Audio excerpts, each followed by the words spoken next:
Assalamualaikum warahmatullahi wabarakatuh. Oke, pada pertemuan kali ini kita masih membahas dan melanjutkan tentang analisis jabatan pegawai. Adapun aspek-aspek yang dihasilkan dari analisis jabatan pegawai, perkembangan organisasi dan perubahan struktur dalam organisasi yang menyebabkan kebutuhan pegawai meningkat. Sebelum organisasi melakukan seleksi terhadap karyawan yang akan menduduki jabatan yang baru, maka manajer perlu mengetahui dan mengidentifikasi pekerjaan apa saja yang akan dilakukan dan bagaimana pekerjaan itu dapat dilakukan, serta kriteria pegawai yang bagaimana yang layak menduduki pekerjaan tersebut. Dalam hal ini, organisasi atau perusahaan perlu menetapkan standar pekerjaan dan kriteria keterampilan, pendidikan, dan pengalaman yang diperlukan untuk mengetahui jenis pekerjaan, bagaimana melakukan pekerjaan, dan siapa yang tepat untuk memangku jabatan itu. Perlu dilakukan analisis terhadap jabatan itu sendiri yang disebut sebagai analisis jabatan. Menurut Desailly, analisis jabatan merupakan prosedur untuk menetapkan tugas dan tuntutan keterampilan dari suatu jabatan dan organisasi seperti apa yang akan melaksanakan pekerjaan tersebut. Dalam pengertian ini, Desailly menekankan pada dua aspek, yaitu menyangkut isi pekerjaan atau jenis pekerjaan dan orang yang melaksanakan pekerjaan atau orang yang bekerja. Hasil analisis jabatan berupa informasi jabatan dipergunakan untuk membenahi, meningkatkan, atau menyempurnakan suatu organisasi dari tiga aspek, yaitu yang pertama, kelembagaan. Untuk kepentingan kelembagaan, pihak yang memerlukan adalah unit-unit pengelola organisasi yang meliputi kegiatan-kegiatan sebagai berikut.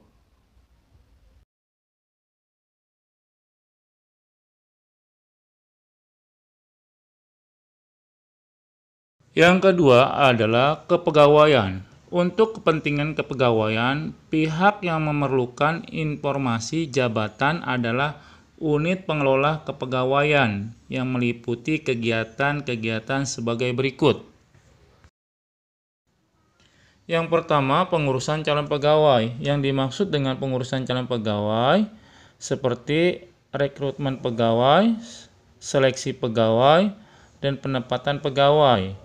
Yang kedua, pengelolaan kepegawaian, misalnya administrasi, penilaian jabatan, penyusunan jenjang karir, mutasi, rotasi, dan promosi jabatan. Yang ketiga, pasca pegawai. Pasca pegawai di sini adalah seperti program pensiun. Yang ketiga, ketatalaksanaan. Ketatalaksanaan, pihak yang memerlukan untuk kepentingan ini adalah unit pengelola tata laksana dan tata kerja yang meliputi kegiatan-kegiatan sebagai berikut. Tata laksana adalah cara mengurus atau orang yang menjalankan perusahaan. Yang kedua, tata kerja.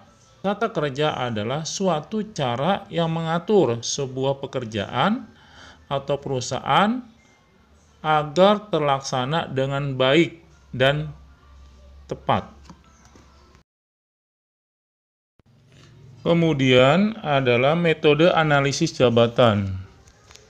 Metode analisis jabatan digunakan untuk memperoleh informasi jabatan, data jabatan yang perlu diperoleh dalam menyelenggarakan analisis jabatan. Dapat dikumpulkan dengan metode yang berbeda-beda. Metode mana yang akan digunakan tergantung dari banyak hal, yaitu dari sumber daya manusianya yang tersedia, macam data yang perlu diperoleh, tingkat reliabilitas dan validitas yang diharapkan oleh perusahaan.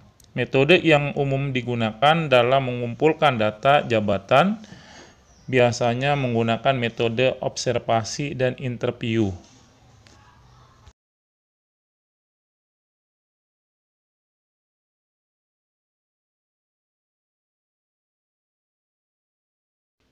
Yang pertama adalah metode observasi dan interview. Metode observasi dan interview ini adalah pengumpulan data jabatan dilakukan dengan mengamati orang yang sedang bekerja, menginterview pemegang jabatan, atasannya langsung atau orang lain yang dapat memberikan keterangan-keterangan yang diperlukan, dan mencatat data yang diperoleh dari observasi dan interview tersebut.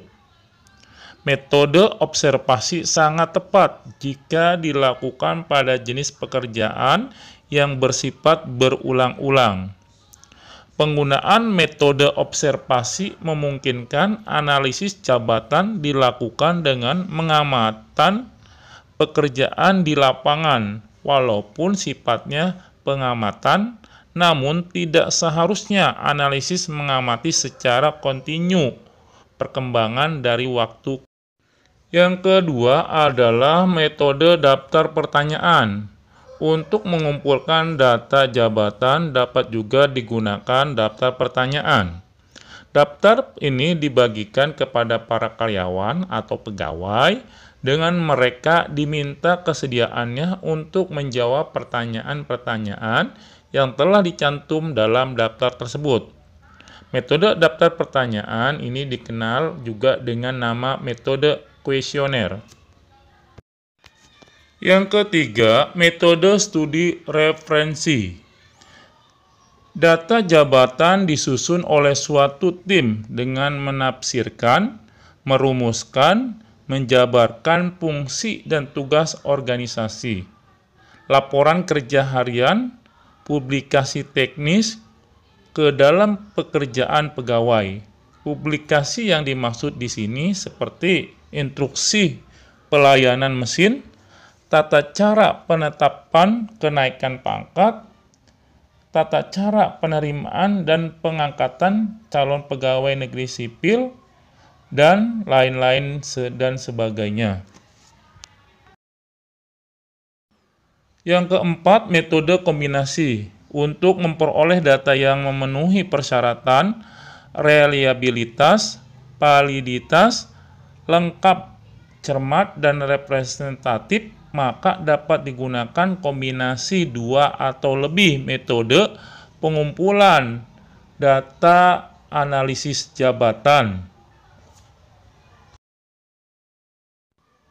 Untuk materi kali ini cukup, Bapak akhiri. Wassalamualaikum warahmatullahi wabarakatuh.